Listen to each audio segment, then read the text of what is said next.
Darren Sharper's image as a Super Bowl champion and a rising media analyst came undone in stunning, shocking fashion with his arrest on multiple charges of drugging and raping women across the United States.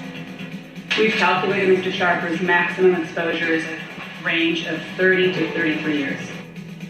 But in a surprising plea deal across 5 jurisdictions, Sharper will serve a lot less than that. And now a report that the multiple investigations of his predatory crime wave squandered opportunities to stop him a lot sooner. All ahead today, Outside the Lines.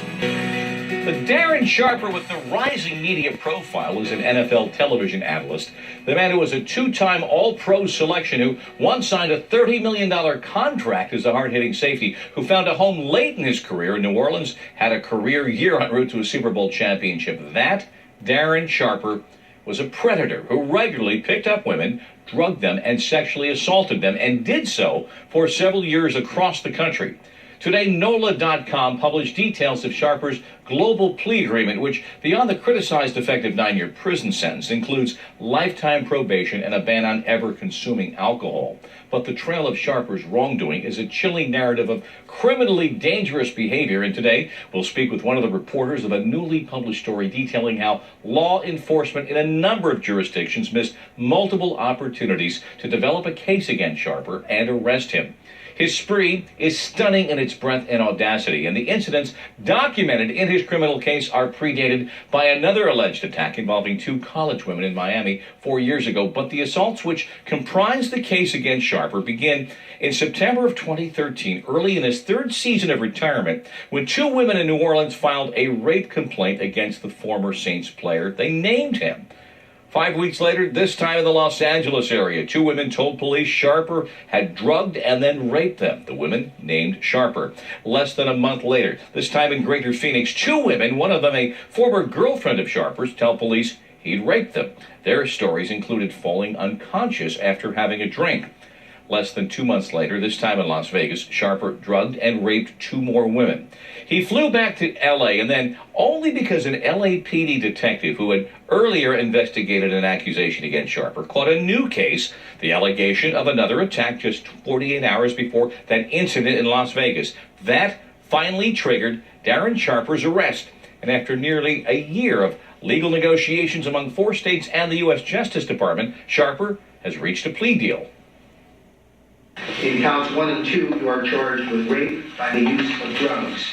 As you did unlawfully have and accomplish an act of sexual intercourse with a person, to wit, Jane Doe number 1, not your spouse, when that person was prevented from resisting by an intoxicating and controlled substance. Mr. Sharper has decided, pursuant to the dictates of People v. West, not to contest the charges against him, but rather take advantage of the plea agreement offered by the people in this case, as well as the global settlement worked out in all of the pending jurisdictions, because he believes it is in his best interest to do so, and therefore he will be entering no contest pleas to all of the charges.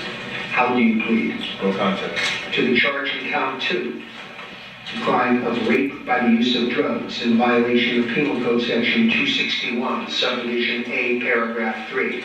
The alleged victim, Jane Doe number 2, a serious felony and a strike under the California strike law. How do you plead?